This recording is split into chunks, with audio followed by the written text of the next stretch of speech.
तो नारद जी ने जो श्राप भगवान को दिया था उसके कारण एक बार भगवान का जन्म हुआ। पार्वती जी को सुनकर इस बात का बड़ा आश्चर्य हुआ कि नारद जी ने भगवान को श्राप दिया। कारण कौन श्राप मुनि दिन्हा, क्या कारण था जो मुनि ने, नारद मुनि ने भगवान को श्राप दिया? का अपराध रमापति किन्हा, कौन सा ऐसा अपराध लक्ष्मीपति भगवान ने किया था? यह प्रसंग मोहि कहूं पुरारी, यह कथा मुझे कह करके सुनाइए। मुनि मन मोह आचरज भारी, मेरे मन में बहुत बड़ा मोह और भ्रम है। बोले बिहसी महेश तब ज्ञानी मूढ़ न कोय, जेहि जस रघुपति करहि तब सो तस तेहि छन होय। तो महादेव जी हंसकर कहा कि ना कोई ज्ञानी है ना मूर्ख है, रघुनाथ जी जब जिसको जैसा करते हैं वह उसी क्षण वैसा ही हो जाता है। हिमालय पर्वत पे एक बड़ी पवित्र गुफा थी।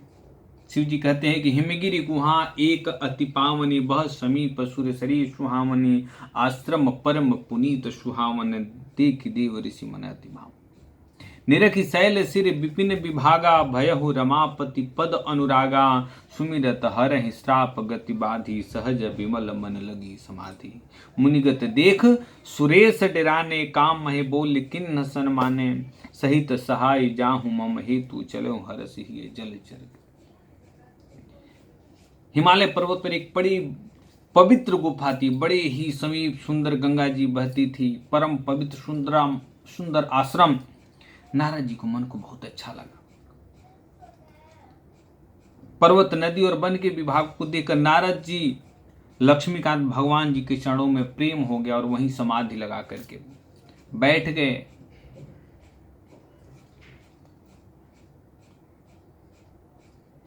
नारद जी कहीं एक जगह बैठते नहीं है।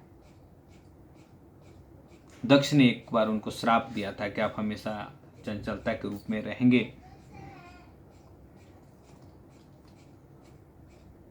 जो श्राप उन्हें दक्ष प्रजापति ने दिया था, जिसके कारण वह एक स्थान पे नहीं ठहरते हैं, लेकिन उस गुफा के अंदर उनकी गति रुक गई। मन के स्वभाव ही निर्मल होने के कारण समाधि लग गई, भगवान का जाप करने लग गए। इंद्र भगवान को इस बात का डर हुआ। नारद मुनि तपो में देवराज इंद्र डर गए। उन्होंने कामदेव को बुला करके कहा कि आप पूरे समाज के साथ में वहां पे जाइए और उनकी इस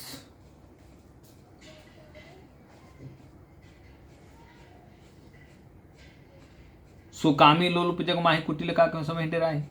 आप जाइए और उनकी कथा को, उन्होंने जो भगवान का जप कर रहे हैं उनके समाज को भंग कर। कामदेव वहां पे गए। तेहि आश्रम मदन जब गय हूँ, निज माया बसंत निर्मय हूँ, कुसुमति विविध बिटप बहुरंगा, कुंज ही कोकिल गुंज ही भंगा। जब कामदेव उस आश्रम में गया तब उसने अपनी माया से बसंत ऋतु को उत्पन्न किया। तरह तरह के वृक्षों पर रंग बिरंगे फूल खिल गए, उन पर कोयल कूकने लगी और भौरे गुजार करने लगी। चली सुहावनी त्रिविध बयारी, काम कृषानु बढ़ाव निहारी, रंभादिक सुर नारी नवीना, शकल असमसर कला प्रवीणा। कमाग्नि को भड़काने वाली 3 प्रकार के शीतल मंद और सुगंधित सुहावनी हवा चलने लगी। रंभा आदि नवयुतिया देवंगनाएं जो सब के काम कला में निपुण थी, वे बहुत प्रकार के ताने की तरंग के साथ गाने लगी। सबके हाथों में गेंद लेकर के नाना प्रकार का खेल खेलने लगी। कामदेव अपने सहायकों को देखकर बहुत प्रसन्न हुआ। फिर उसने नाना प्रकार की माया जाल किए, लेकिन वो नारद जी पर किसी भी प्रकार का कुछ असर नहीं हुआ। सहित सहाय संभीत अति मान्य हारि मन मैन, गहे सुजाहि मुनि चरण तब कह सुठी आरती बैन। तब अपने सहायकों के समेत कामदेव ने बहुत डर कर अपने मन को हार मानकर बहुत ही आर्त और 3 वचन कहते हुए मुनि के चरण धर। कामदेव ने सब प्रकार से कोशिश करके कोशिश किया भंग करने के लिए, लेकिन नहीं कर पाया और बड़े दुखी मन से जाकर के नारद जी के चरण को पकड़ लिया। भयहु न नारद मन कछु रोषा, बैठो बेटा, कह प्रिय बचन काम परितोषा, नाय चरण सिरुआय सुपाहि, गय हूं मदन तब शीतशा। नारद जी मन में कुछ भी क्रोध नहीं आया, उन्होंने प्रिय वचन कहकर कामदेव का समाधान किया। तो मुनि के चरणों में सिर नवाकर और उनकी आज्ञा पाकर कामदेव अपने सहायकों के सहित लौट गए। और यहीं पर भगवान मुनि नारद जी को अहंकार हुआ। हाँ ठीक है, भगवान नारद जी को अहंकार हुआ और वो तब नारद गवने शिव पाहि, तब नारद गवने शिव पाहि, दिता काम अहिमति मन माही। नारद जी वहां से शिव जी के पास चले गए। उनके मन में एक हो गया कि हमने तो कामदेव को जीत लिया है, बहुत बड़ी बात है, उन्होंने कामदेव को जीत लिया है। तब नारद गवने शिव पाहि, जिता काम अहिमति मन माही, मार चरित शंकर सुनाए, अत्युक्ति जानी महेश सिखाए। तब नारद जी शिव जी के पास गए, उनके मन में इस बात का अहंकार हो गया कि हमने तो कामदेव को जीत लिया। उन्होंने कामदेव के चरित्र शिव जी को सुनाए और महादेव जी ने नारद जी को अत्यंत प्रिय जानकर एक शिक्षा दी। अरे बार बार बिना वहु मुनि तो ही, अजमिया कथा सुनावहु मोहि, तिम जनि हरे ही सुनावहु कबहु, अचल हूँ प्रसंग दूराए हूँ तब। शिव जी ने नारद मुनि से कहा था कि हे मुनि, मैं तुमसे बार बार विनती करता हूं, जिस तरह यह कथा तुमने मुझे सुनाई है उस तरह भगवान श्री हरि को कभी मत सुनाना, चर्चा भी चले तो इस बात को छुपा लेना। शंभु दिन उपदेश हित, नहीं नारद ही सुहान, अभरद्वाज को तुक सुनहु, हर इच्छा बलवान। शिव जी ने हित की शिक्षा दी, पर नारद जी को अच्छी नहीं लगी। हे भरद्वाज, अब कौतुक तमाशा सुनो। याज्ञवल्क्य जी भरद्वाज मुनि से कहते हैं कि अब इस कथा को सुनो, हर इच्छा बड़ी बलवान है। हर इच्छा बलवान, हरि की जो इच्छा है बड़ी बलवान है। राम किन्न चा यही सोई होई, करे अन्यथा अस नहीं कोई, शंभु वचन मुनि मन नहीं भाए। तब विरंच के लोक सिधाए, रामचंद्र जी जो करना चाहते हैं वही होता है। शंभु किन्न चाह ही सोई होई, जो श्री रामचंद्र जी जो करना चाहते हैं वही होता है, ऐसा कोई नहीं जो उसके विरुद्ध कर सके। शिव जी के वचन नारद जी को अच्छे नहीं लगे, तो वह वहां से ब्रह्मलोक को चले। नारद जी ब्रह्मलोक गए। एक बार करतल बीना, गावत हरिगुण गान प्रवीणा, क्षीर सिंधु गवने मुनिनाथा, जहाँ बस श्रीनिवास सुरित माथा। एक बार ज्ञान विद्या में निपुण नारद जी गाते बजाते हरिगुण का कथा करते क्षीर सिंधु, क्षीर सागर को गए, जहाँ वेदों के मस्तक स्वरूप लक्ष्मी निवास भगवान नारायण रहते हैं। क्षीर सागर गए। भगवान राम हर्षि मिले उठे रमा निकेत, हरे हर्षि मिले उठी रमा निकेताम, बैठे ये आसन ऋषि समेताम। रमा निवास भगवान उठकर खड़े, आनंद से उनसे मिले, नारद जी के साथ आसन पर बैठ गए और चराचर के स्वामी भगवान हंसकर बोले कि हे मुनि, आज आपने बहुत दिनों पर हमारे पर दया किया, बहुत दिन बाद आपका दर्शन हुआ है, बहुत दिन बाद आप हमारे पास आए हैं। काम चरित नारद सब भासे, यद्यपि प्रथम बरज शिव राखे, अति प्रचंड रघुपति की माया, अति प्रचंड रघुपति की माया, जे ही न मोहि अस को जग जाया। शिव जी ने उन्हें पहले ही ब्रज रखा था, तो भी नारद जी ने कामदेव का सारा चरित्र भगवान को कह सुनाया। रघुनाथ जी की माया बड़ी प्रबल है। रघुनाथ जी की माया बड़ी प्रबल है, जगत में ऐसा कौन जन्मा है जिसे वो मोहित न कर। रुख बदन करी बचन मृदु बोले श्री भगवान, तुम्हारे सुमिरन ते मिटहि मोह मार मदमान। भगवान रुख मुंह करके बोले कि हे मुनिराज, हे नारद मुनि, आपका स्मरण करने से दूसरों का मोह मद और मद अहंकार मिट जाते हैं। फिर आपको तो कहना ही क्या है, आप तो सबको जीत सके हैं, कामदेव क्या चीज। सुनि मुनि मोह हो हिमनता के, ज्ञान विराग हृदय नहीं जाके। हे मुनि सुनिए, मोह तो उसके मन में होता है जिसके हृदय में ज्ञान वैराग्य नहीं है। आप तो ब्रह्मचर्य व्रत में तत्पर और बड़े धीर बुद्धि, भला कहीं आपको कामदेव सता सकता है। नारद कहूं सहित अभिमाना, कृपा तुम्हारी सकल भगवान। नारद जी अभिमान के साथ कहा कि हे भगवान, ये सब आपकी कृपा है। करुणा निधान भगवान मन में विचार कर देखा कि इनके मन में गर्व के भारी बीज वृक्ष का अंकुर पैदा हो गया है, इनके मन में अहंकार का बीज पैदा हो गया। बेगी सो डार हूं खाली। उन्होंने निश्चय किया कि इस अहंकार को, ये मेरे भक्त हैं और भक्त के मन में यह अहंकार है, तो इस अहंकार रूपी वृक्ष को उखाड़ करके फेंकना ही हमारा धर्म है। भगवान राम ने सोच लिया था। तब नारद हरिपद सिरुनाई, चले हृदय अहिमत अधिकाय। श्री पत्नी जब माया तब प्रेरी, असुनहु कठिन करनी तह केरी। नारद जी भगवान के चरणों में सिर नवाकर चले, हृदय में अभिमान और भी बढ़ गया। तब लक्ष्मी पति भगवान अपनी माया को प्रेरित किया और उसकी कठिन करनी सुनो क्या था। शिव जी पार्वती जी कहते हैं कि बीर चहु मगमहु नगर तहि सत जो जन विस्तार, अश्री निवास पुर ते अधिक रचना विविध प्रकार। उस हरि माया ने रास्ते में 100 योजन 400 कोस का एक ऐसा नगर भगवान ने माया से रचा। उस नगर में भांति भांति से लक्ष्मी निवास भगवान विष्णु के अनेक वैकुंठ से भी अधिक सुंदर थी। बसहि नगर सुंदर नर नारी, जनमहु मन सिज रति तनुधारी। तेहि पुर बसहि सील निधि, राजा अग्नित है गणसेन समाजा।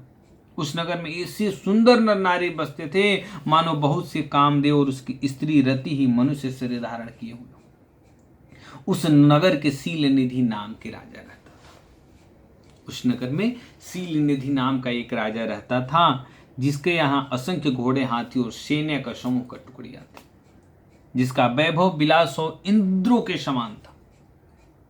वह रूप, तेज, बल और नीति का घर था। उसके यहाँ पे एक विश्व मोहिनी नामक की ऐसी रूपवती कन्या थी, जिस रूप को देखकर लक्ष्मी जी भी मोहित हो जाएं। हरि सोई हरि माया सब गुण खानी, शोभा तासुक जाई बखानी। करें स्वयंवर सो नृपबाला, आई तहाँ अगणित महिपाला। वे सब गुणों की खान भगवान की माया ही थी। उसकी शोभा वर्णन कैसे किया जा सकता है। वह राजकुमारी स्वयंवर करना चाहती थी, इससे वह अगणित राजा आए हुए थे। वहां पे बहुत सारे राजा आए हुए थे क्योंकि वो राजकुमारी स्वयंवर करना चाहती थी। नारद मुनि उस नगर में आए, नगरवासियों से सब हालचाल पूछा। सब समाचार सुनकर वे राजा के महल में आए और राजा ने पूजा करके मुनि को आसन पे बैठाया। आन दिखाई नारद ही भूपति राजकुमारी, अब कहूं नाथ गुण दोष सब यही के हृदय विचार। राजा ने राजकुमारी को लाकर नारद जी को दिखलाया और पूछा कि हे नारद जी, हे नाथ, आप अपने हृदय में विचार कर इसके सब गुण दोष कहिए। देख रूपी मुनि बिरत बिचारी, बड़ी बार लगी रहे निहारी। लक्षण तास बिलो की भुलाने, हृदय हर्ष नहीं प्रकट बखाने। इसके रूप को देखकर मुनि बैराग्य भूल गए और बड़ी देर तक उसकी ओर देखते रह गए। उसके लक्षण देखकर मुनि अपने आप को भूल गए और हृदय में हर्षित हुए, पर प्रकट रूपी उन लक्षणों को नहीं कहा। यही जो यह बरहि अमर सुई होई, असमर भूमि ते जीत न कोई। लक्षणों को सोचकर मन मन कहने लगे कि जो इसको ब्याहेगा वो अमर हो जाएगा और रणभूमि में कोई उस उसे जीत न सकेगा। वह सील निधि की कन्या जिसको बरेगी, सब चर अचर जीव उसकी सेवा करेंगे। लक्षण सब विचार उर राखे, कछुक बनाए भूप संभासे। सब लक्षण उन्होंने अपने मन में विचार करके मन में ही रख लिया था और कुछ बातें बना करके राजा को बता दिया। उनके मन में आ गया, करो जाए सोई जतन विचारे, मैं जाकर सोच विचार अब वही उपाय करूं जिससे यह कन्या मुझे बदले। इस समय जब तब से कुछ नहीं हो सकता है विधाता, मुझे यह कन्या किस तरह से मिलेगी उसी का उपाय बताइए। यही अवसर चाहूं परम शोभा रूप विशाल, जह बिलो की रीझे कुंवरी तब में ले जयमाल। उस समय बड़ी भारी शोभा और विशाल सुंदर रूप चाहिए जिसे देखकर राजकुमारी मुझ पर रीझ जाए और तब जयमाला मेरे गले में डाल। हरिसन मांगो सुंदरता। उनके मन में ऐसा आया कि मैं भगवान से जाकर के उनकी सुंदरता मांगू। एक काम करूं, भगवान की सुंदरता मांगू, पर भाई उनके पास जाने में तो बहुत ही देर हो जाएगी, किंतु श्री हरि के समान मेरा हित भी कोई नहीं, इसलिए इस समय में ही मेरे सहायक हो सकते हैं। बहु विधि विनय किन्हते ही काला। उस समय नारद जी भगवान के बहुत प्रकार से विनती की, तब लीला में भगवान वहीं प्रकट हो गए। स्वामी को देखकर नारद जी के नेत्र शीतल हो गए और मन में बड़े ही हर्षित हुए, अब तो काम बन ही जाएगा। अति आरती कहीं कथा सुनाई। बहुत ही दीन भाव से आर्त होकर के यह कथा नारद जी भगवान को सुनाते हैं और प्रार्थना करते हैं कि आपन रूप देहु प्रभु मोहि। आपन रूप देहु प्रभु मोहि, आन भाति नहीं पावो होई। नारद जी बहुत आर्दीन होकर सब कथा सुनाई, प्रार्थना की कि आप मेरे सहायक बनिए, आप अपना रूप मुझको दीजिए, किसी प्रकार से मैं उस कन्या को पाऊं। जेहि विधिनाथ हो हित, मोरा करहूं सुबेगी दास में तोरा। हे नाथ, जिस तरह मेरा हित हो आप वही शीघ्र कीजिए, मैं आपका दास हूं। अपनी माया का विशाल बल देख दीन दयाल भगवान मन ही मन हंसकर बोले, जेहि विधि हो यही परम हित, नारद सुनहु तुम्हारी। जेहि विधि हो यही परम हित, नारद सुनहु तुम्हारी। असोई हम करबन आन कछु, बचन निमृषा। हे नारद सुनो, जिस प्रकार आपका परम हित होगा हम वही करेंगे, दूसरा कुछ भी नहीं। हमारा वचन असत्य नहीं होता है। कुपथ माग रज व्याकल रोगी, वैद न दे सुनहि। एहि विधि हित तुम्हार मैं ठय हूं, आ कहीं अस अंतरहित प्रभु भय। हे योगी मुनि सुनिए, रोग से व्याकुल रोगी, रोग से व्याकुल रोगी कुपथ मांगे तो भी वैद उसे नहीं देता है। उसी प्रकार मैंने भी तुम्हारे हित करने की ठान ली है। ऐसा कहकर भगवान अंतर ध्यान हो गए, भगवान चले गए। लेकिन माया में विवश नारद मुनि को कुछ भी समझ में नहीं आया। समझ ही नहीं हरि गिरा निगूढ़ा, गवने तुरंत तहां ऋषिराज। ऋषिराज नारद जी तुरंत वहां गए जहां स्वयंवर की भूमि बनाई गई थी। भागते भागते नारद जी वहां पहुंचे हैं माया के नगरी में। विश्व मोहनी जो है वहां पे स्वयंवर की तैयारी चल रहा था। बड़े बड़े राजा महाराजा एक से एक सुंदर लोग वहां पे आए हुए थे। नारद जी को ऐसा लगा कि भगवान ने अपना रूप मुझे दे दिया है, अब तो मेरा काम बन ही जाएगा। वो विश्व मोहनी नामक कन्या हमें ही बरेगी। भागते भागते नारद जी वहां पर पहुंचे हैं। निज निज आसन बैठे राजा, बहु बनाव करी सहित समाजा। सब लोग खूब सज धज करके समाज सहित अपने अपने आसन पर बैठे थे। नारद जी मन ही मन प्रसन्न हो रहे थे कि मुझे छोड़ करके कन्या किसी और को नहीं बरेगी। मुन हित कारण कृपा निधाना, दिन करूप न जाई बखाना। कृपा निधान भगवान ने मुनि के कल्याण के लिए उन्हें ऐसा करूप बना दिया था, ऐसा कुरूप बना दिया था जिसका कोई वर्णन नहीं हो सकता। यह चरित्र कोई भी नहीं जान सका। सबने उन्हें नारद जी जान करके प्रणाम किया। तहां रहे दुई रुद्रगना, ते जानो सब भी। अब विप्रवेश देखत फिर नहीं, परम कौतुक ते। उस समाज में शिव जी के दो गण थे। वहां दो शिव जी के दो गण थे। वे सब भेद जानते थे। ब्राह्मण का वेश बनाकर सारी लीला देखते फिरते थे। वो भी बड़े मौजी थे। यही समाज बैठे मुनि जाहि। जिस समाज में जिस पंक्ति में जाकर के नारद मुनि बैठे हैं, उन्हीं के आसपास वो दोनों शिव जी के गढ़ जाकर के बैठते थे। नारद जी अपने हृदय में रूप का बड़ा अभिमान लेकर जिस समाज पक्ति में जाकर बैठे थे, शिव जी के दोनों गढ़ वहीं बैठ गए। नारद कुटी नारद ही सुनाई, वे नारद जी को सुना सुनाकर व्यंग वचन कहते थे, भगवान ने आपको ऐसी सुंदरता दी है जिस सुंदरता को देखकर, जिस शोभा को देखकर राजकुमारी रीझ जाएगी और हरि बानर जानकर इन्हीं को खास तौर से बरेगी। वो शिव जी के दोनों गढ़ हरि बानर भी कहा, लेकिन नारद जी को समझ में नहीं आया। नारद मुनि को मोह हो रहा था क्योंकि उनका मन दूसरे के हाथ माया के बस में था। शिव जी के गढ़ बहुत प्रसन्न होकर हंस रहे थे। यद्यपि मुनि उनकी अटपटी बातें सुन रहे थे, पर भी भ्रम में सनी हुई बुद्धि के कारण बातें समझ में नहीं आती थी। कहूं न लखा सुचरित्र विशेषा, सुस्वरूप नृपकन्या देखा। ऐसे विशिष्ट चरित्र को किसी ने नहीं जाना, केवल राजकन्या नारद जी का वह रूप देखा। उसका बंदर सा मुंह, भयंकर शरीर देखते हुए कन्या के हृदय में बहुत ही क्रोध उत्पन्न हुआ। सखी संगले कुंवरी तब, चली जनु राज मराल, देखत फिर ही महीप सब कर सरोज जयमाल।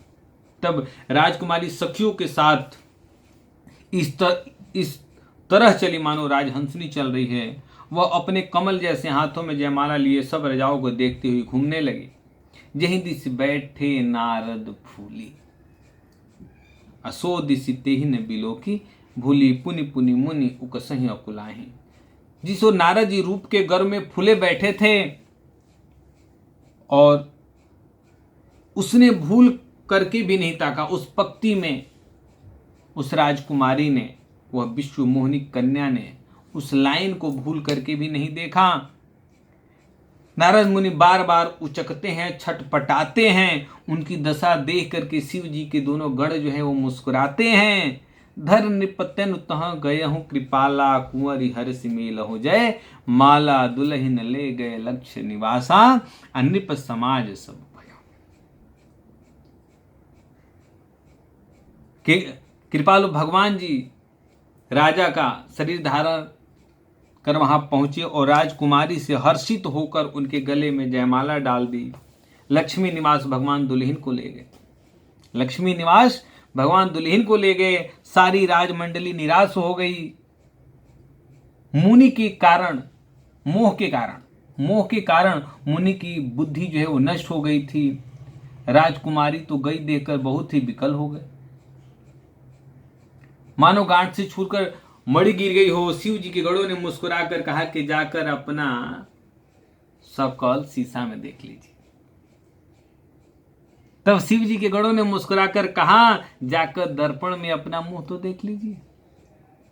अस कहूं दो भागे भय भारी, ऐसा कहकर दोनों भयभीत होकर भागे। मुनि ने जल में झांक कर अपना मुंह देखा। अपना रूप देखकर उनको क्रोध बहुत आया। उन्होंने शिव जी के उन गढ़ों को अत्यंत कठोर श्राप दे दिया। नारद मुनि ने भगवान शिव की दोनों गढ़ों को श्राप दिया। हो निशाचर जाहि तुम कपटी पापी दो, हसहु हम ही सो लेहु फल, बहुरी हसहु मुनि को। तुम दोनों कपटी और पापी जाकर राक्षस हो जाओ। तुमने हमारी हंसी की, उसका फल चखो, और फिर किसी मुनि की हंसी नहीं करना। नारद जी के मन में बड़ा दुख था। दो श्राप के मरी हो जाए, जगत मोर उपहास कराई, बचे पंथ मिले धनुधारी, असंग रमा सोई राजकुमारी। मन में मन सोचते थे कि जाकर ये साप दूंगा या प्राण दे दूंगा। उन्होंने जगत में मेरी हंसी कराई है। दैत्यों के शत्रु भगवान हरि उनके बीच रास्ते में ही मिल गए। नारद जी सोचते हुए जा रहे थे क्षीर सागर की तरफ कि जा करके आज लक्ष्मी पति भगवान को श्राप ही दे दूंगा या अपना प्राण दे दूंगा। अभी तो जा ही रहे थे, रास्ते में भगवान मिल गए। देवताओं के स्वामी भगवान ने मीठी वाणी से कहा कि हे मुनि, व्याकुल की तरह कहाँ चले, बोले मधुर वचन सुर साई, बोले मधुर वचन सुर साई। मुनि कहाँ चले विकल की नाई, सुनत वचन उपजा अति क्रोधा, माया बस न रहा मन बोधा। ये वचन सुनते ही मुनि को बड़ा क्रोध उत्पन्न हुआ और माया के वंशीभूत होने के कारण मन में चेत नहीं रहा। उन्होंने कहा कि दूसरी की संपदा आपको देखी नहीं जाती है। नारद जी ने जितना भी कहना था उन्होंने कहा कि आपके सर पे कोई नहीं है, आप जो करना चाहते हैं वही करते हैं, आप परम स्वतंत्र हैं। परम स्वतंत्र न सिर पर को भय हूँ मन ही करो तुम सोई भल ही मंद मन देहु फल करहूँ विस्मय हरस न भय कछु धरहूँ। जो भी बड़ा भला कहना था नारद जी ने उनको कहा। डहक की परिचय सब कहूँ, सबको ठग ठग करके परख गए हो, अत्यंत निडर हो गए हो, ठगने के काम में मन में सदा उत्साह रहता है, शुभ अशुभ कर्म तुम्हें बाधा नहीं देते। अब तुमको किसी को भले भवन अब बायन दिन्हा पाय होगे फल आपन किन्हा बचहु मोहि जमने धरि दारा सोई तनु धरो श्राप मना। अब आपने अच्छे घर पे बहना दिया, अच्छे लोगों से पंगा ले लिया। नारद जी ने कहा है कि आपने बड़े जबरदस्त आदमी के साथ छेड़खानी की है, अतः अपने किए का फल अवश्य पाओगे। जिस शरीर को धारण करके तुमने मुझे ठगा है तुम भी वही शरीर धारण करोगे, ये मेरा श्राप है। कपि आकृत तुम किन्हा हमारी आकरिया किस सहाय तुम्हारी मम उपकार किन्ह तुम भारी नारी बिरह तुम खूब दुखारी। उन्होंने कहा है कि तुमने हमारा जो बंदर का रूप दिया था वह बंदर ही तुम्हारी सहायता करेंगे, और मैं जिस स्त्री को चाहता था उससे मेरा वियोग करा करके तुमने बड़ा अहित किया है, इससे तुम भी स्त्री के वियोग में दुखी होंगे। यह श्राप नारद जी ने भगवान को दिया। श्राप शीस धरि हर सिंह प्रभु बहु विनती किन अनिज माया के प्रबलता अकर से कृपा ने दिली। श्राप को सिर पे चढ़ाकर एक्सेप्ट करके हृदय में हर्षित होते हुए प्रभु ने नारद जी से बहुत विनती की और कृपा निधान भगवान ने अपनी माया की प्रबलता को खींच ली। जब माया की प्रबलता को खींची नारद मुनि को पता चला कि हमने क्या इस चीज को कर दी, क्योंकि नारद मुनि माया में बड़े प्रीत अहंकार के अंदर थे और एक कारण भगवान का अवतार हुआ है। ये नारद की श्राप की कथा थी।